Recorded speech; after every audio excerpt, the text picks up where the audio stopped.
மக்களே, இன்னைக்கு நம்ம என்ன கவர் பண்ண போறோம்னா, three tiger reserve, 2 wild life sanctuary, Nagercoil, Bandipur, Mudumalai, Tholpetty, Muthanga. இந்த சீரீஸ்ல நிறைய இன்ட்ரெஸ்டிங்கான சம்பவம் நடந்தது. அந்த சம்பவத்தை உங்க கூட நான் ஷேர் பண்ண போறேன். இந்த வீடியோவை முழுமையா ஸ்கிப் பண்ணாம பாருங்க. மறக்காம சேனலை சப்ஸ்கிரைப் பண்ணிடுங்க. நம்மளோட இந்த பயணம் காஞ்சிபுரத்துல இருந்து சாயங்காலம் 6 மணிக்கு ஸ்டார்ட் ஆச்சு. மக்களே, இந்த சிறப்பான பயணத்துல நம்ம போயிட்டே இருக்கும்போது ஒரு சம்பவம் நடந்தது. அது என்னன்னு நீங்களே பாருங்க.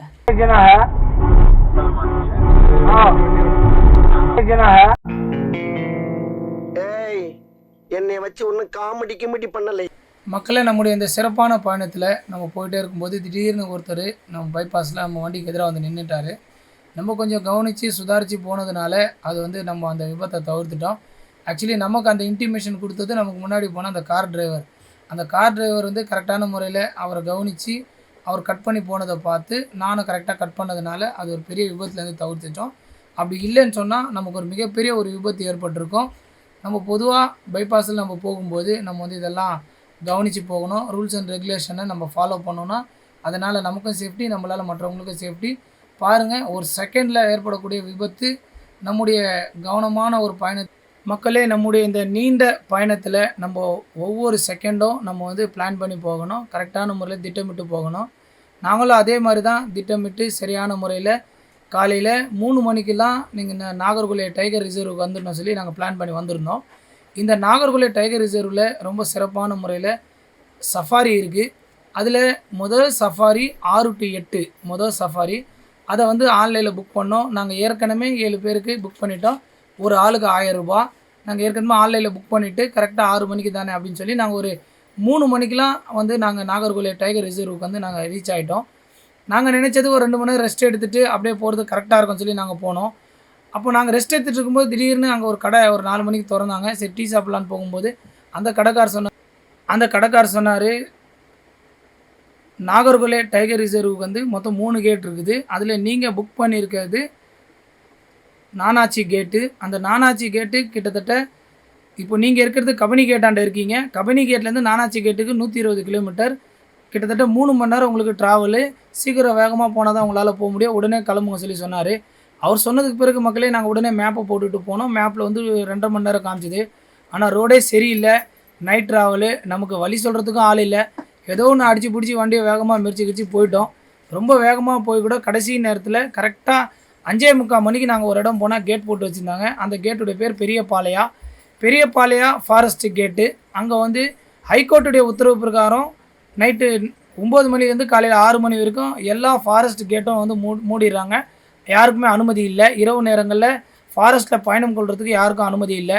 அது நமக்கு தெரியாமல் அங்கே போயிட்டோம். அவர்கிட்ட எவ்வளோ எடுத்து சொல்லி அவர் கேட்கல.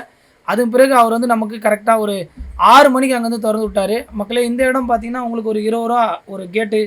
இங்கே அந்த வழியாக போகிறதுக்காக நம்ம வந்து 20 ரூபா பே பண்ணணும். அதுக்கு பிறகு அங்கேருந்து ஒரு 25 கிலோமீட்டர் தான் நமக்கு வந்து அந்த நானாச்சி கேட்டு. அந்த கேட்டுக்கு போகிறதுக்காக போனோம்.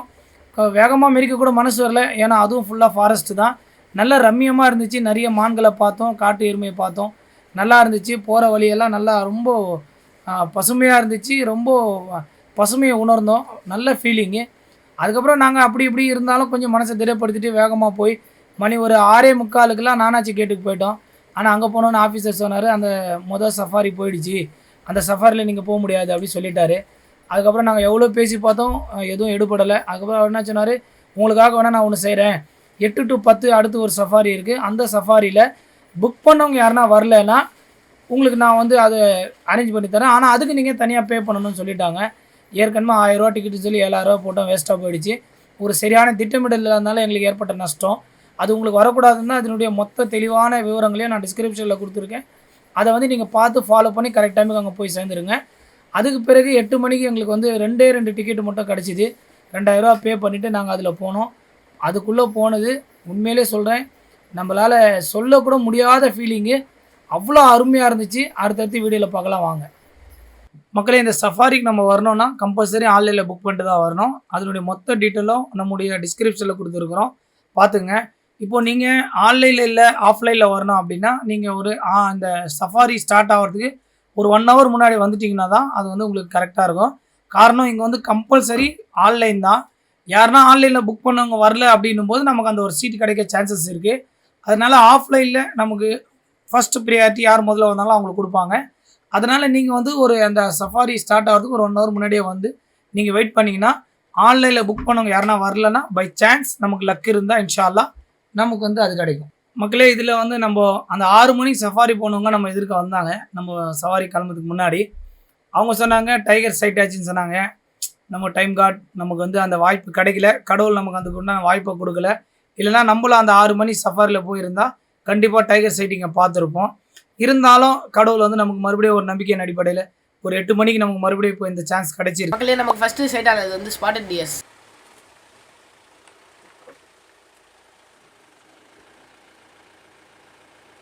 மக்களே நம்ம அடுத்தது பார்த்தது பார்த்திங்கன்னா யானையை தான் பார்த்தோம்.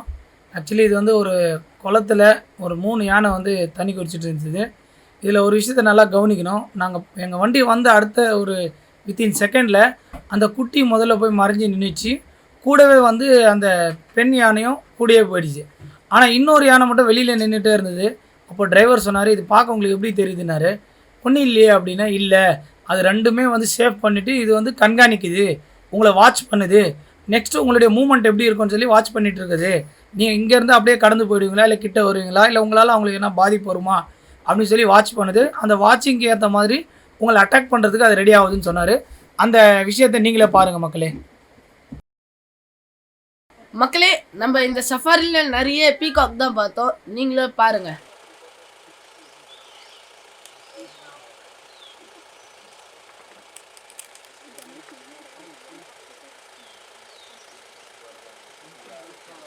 செகண்ட் சைட்டிங் பீகாக் செகண்ட் இல்லை ஒரு பீகாக் சைட்டிங்கு மழை பெய்யும்போது நல்லாயிருக்கு.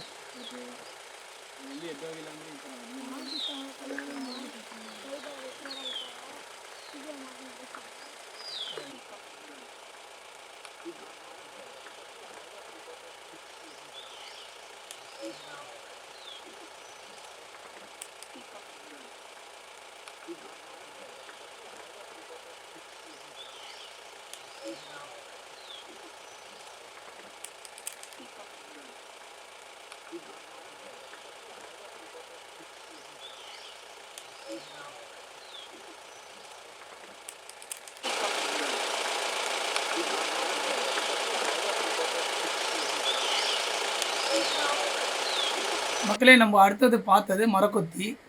நான் வந்து இதை பார்த்தோன்னே ஒரு விதமான ஒரு அதிசயம் எனக்கு வந்து, என்னடா இது இவ்வளோண்டு இருக்குது, அவ்வளோ பெரிய மரத்தை கோத்துது. நம்மளே ஒரு வெயிட் ஒரு 1/2 கிலோ 1 கிலோ ஒரு 10 மினிட்ஸ் கையில் வச்சுருந்தாலும் அது கூட இல்லை, நம்ம கையை வந்து சும்மா எதுவுமே இல்லாமல் ஒரு 10 நிமிஷம் தொங்க விட்டாலும் நம்ம கை வலிக்குது. இவ்வளோ பெரிய மரத்தை இவ்வளோண்டு குருவி எப்படி வந்து ஓட்ட போடுது, இதனால் இது எதுக்கும் பாதிப்பு வராதான்னு எனக்கு அது பார்க்கும்போது ஒரு எண்ணம் வந்தது.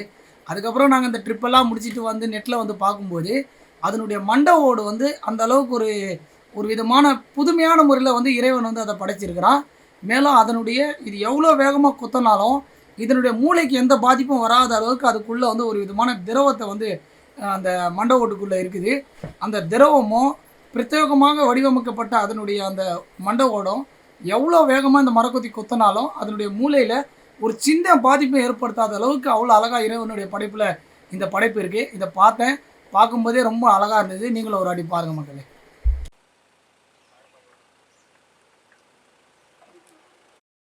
மக்களே அடுத்தது பார்த்தது வந்து சாம்பார் டியர்ஸ். மக்களே அடுத்து நம்ம பார்த்தது பார்த்தீங்கன்னா இந்த சாம்பார் டியர்ஸ். ஆக்சுவலி இதை பார்க்கும்போது இதனுடைய கழுத்தில் பார்த்தா ஒரு மாதிரி கட்டி மாதிரி இருந்துச்சு. நான் உடனே டிரைவர்கிட்ட கேட்டேன், இது என்னங்க எதனா அனிமல் தாக்கி இருக்குதான்னு கேட்டேன். டிரைவர் சொன்னால் இது எந்த அனிமலும் தாக்கலை, இது வந்து மெயிலுக்கு மட்டும் இந்த மாதிரி வரும். ஆக்சுவலி இது எதுக்காகனா இனப்பெருக்கத்துக்காக அது வந்து தயாராகும் போது அதனுடைய கழுத்தில் ஒரு விதமான திரவம் வந்து சுரக்கும். அந்த திரவத்தை அந்த ஃபீமேல் வந்து உட்கொண்டுச்சுன்னா அதுக்கு பிறகு அது வந்து இனப்பெருக்கத்துக்கு தயாராகிடும் அப்படின்ற மாதிரி சொன்னார். மக்களே அடுத்ததாக நம்ம பார்த்தது மலபார் ஜெயிண்ட் ஸ்கூலில் தான் நம்ம பார்த்தோம்.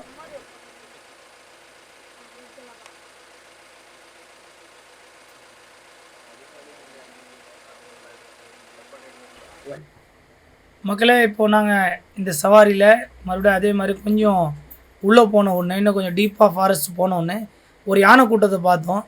நாங்கள் முதல்ல சொன்ன மாதிரியே இந்த யானை கூட்டத்தில் நாங்கள் எங்கள் வண்டி கிட்டே போன உடனேயே ஒரு சில குறிப்பிட்ட யானைகள்லாம் பக்கத்தில் இந்த புதாரில் போய் ஒளிஞ்ச மாதிரி அப்படியே உள்ளே போயிடுச்சிங்க. ஆனால் இது எல்லாத்த விட ஒரே ஒரு யானை மட்டும் முன்னாடி வந்து நின்று தொடர்ந்து நம்மளை பார்த்துட்டே இருந்துச்சு. வண்டி ஓட்டிகிட்டு போன டிரைவர் சார் சொன்னார், நீங்கள் இதை நோட் பண்ணிகிட்டே இருங்க, என்னோட ஒவ்வொரு மூமெண்ட்டையும் நீங்கள் நோட் பண்ணுங்கன்னு சொன்னார். நாங்களும் சரி பார்த்துட்டே இருந்தோம். முதல்ல பார்க்குறோம் அதனுடைய 2 காதை வந்து ஒரு மாதிரி நிமித்தி அப்படியே பார்த்து ஒரு மாதிரி பிளிரிட்டே இருந்துச்சு. அதுக்கப்புறம் கொஞ்ச நேரம் பார்த்து தலையை அப்படியே ஒரு மாதிரி ஆட்டிச்சு. அதுக்கப்புறம் ஒரு காலை அப்படியே தூக்கி ஒரு மாதிரியாக காலை ஒரு மாதிரி மிரிக்கிற மாதிரி அப்படியே ஒரு செய்கை செஞ்சுது. அதுக்கப்புறம் இன்னும் கொஞ்சம் நேரம் பொறுத்து மண் வாரி தன்னுடைய தலையில் போட்டுக்கிச்சு. அப்புறம் இன்னும் கொஞ்சம் நேரம் பொறுத்து ஒரு மாதிரியாக துதிக்கையை வச்சு நம்மளை ஒரு மிரட்டுற மாதிரி ஒரு தோனி செஞ்சுது. அதுக்கப்புறம் கொஞ்ச நேரம் பொறுத்து பார்த்திங்கன்னா திடீர்னு எங்களை தெத்தின்னு வந்துச்சு. நாங்கள் வேகமாக வண்டி ஓட்டுறாரு, அதை நான் அந்த ஃபாஸ்ட்டு அது அப்படியே வந்துச்சு. ஜஸ்ட்டு ஒரு ஒரு ஒரு மை ரியலே ரொம்ப க்ளோஸ்அப்பில் தான் வந்து நாங்கள் கொஞ்சம் அதை விட்டு கொஞ்சம் தூரம் வந்தோம். ரொம்ப டேலண்ட்டாக வந்து எங்களுடைய டிரைவர் வந்து வண்டியை ஓட்டினார். அதுக்கப்புறம் வண்டியை ஓட்டிட்டு மறுபடியும் ரிவர்ஸில் வந்தார். அப்போ நான் கேட்டேன் டிரைவர்கிட்ட, ஏங்க அதுதான் தெத்துதுங்க, ஏங்க அதை போய் டிஸ்டர்ப் பண்ணுறதுக்கு மறுபடியும் போகிறீங்கன்னா, இல்லை நமக்கு பின்னாடி இன்னும் ஒரு 2 வண்டி வந்துட்டுருக்குது, இது நம்ம மேலே இருக்கிற கோவத்தை அவங்க மேலே காட்டிடும், அதனால் அதனுடைய பார்வை ஒரே ஒரு வண்டி மேலே பட்டால் போதுன்றதுனால நம்ம ஒரு 2 செகண்ட் நின்றுட்டு போகிறது தான் கரெக்டு, அதுதான் ப்ரொசீஜர் அப்படின்ற மாதிரி சொன்னார். நீங்களே பாருங்கள் இந்த வீடியோவில் அது எப்படிலாம் செய்கை செய்யுதுன்னு பாருங்கள், அதனுடைய கால் எப்படி நீட்டி காமிச்சிதுன்னு பாருங்கள். இப்போ மறுபடியும் 2வது முறை அதே மாதிரி தெத்தின்னு வருது பாருங்கள். அப்போ நாங்கள் எங்கள் உயிரை வந்து ரொம்ப ஒரு 2 செகண்டில் எங்களுக்கு ஒன்றுமே புரியல என்ன நடக்குமோன்னு. அந்தளவுக்கு ரொம்ப ஆக்ரோஷமாக இருந்துச்சு. இந்த மாதிரி ஒரு வைல்டு அனிமலை இவ்வளோ ஆக்ரோஷத்தோட பக்கத்தில் இருந்து பார்த்தது எங்களுடைய லைஃப்பில் தான் ஃபஸ்ட் டைம். நீங்களே வந்து இந்த இதை மிஸ் பண்ண வேணாம்.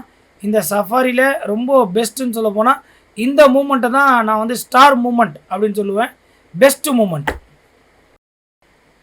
மக்களே, இந்த யானையுடைய தாக்குதல்லேருந்து நாங்கள் தப்பிச்சு வந்த பிறகு தொடர்ந்து அந்த திகில் வந்து எங்கள் மனசை விட்டு போகவே இல்லை.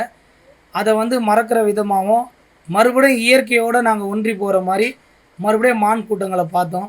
உண்மையிலே இந்த மான் கூட்டங்களை பார்க்கும்போது இது போல் ஒரு வாழ்க்கையை நம்ம வாழணும், எல்லாம் ஒன்று சேர்ந்து ஒரே குடும்பத்தோட எந்த ஒரு கவலையும் இல்லாமல் துள்ளி குதித்து இந்த பக்கம் அந்த பக்கம் ரொம்ப ஜாலியாக இருக்கிறத பார்த்த உடனே மறுபடியும் எங்களுடைய மனசுக்குள்ளே மறுபடியும் அந்த இயற்கையுடைய அந்த பாசம் வந்து மறுபடியும் எங்கள் உள்ளத்தில் வந்துடுச்சு.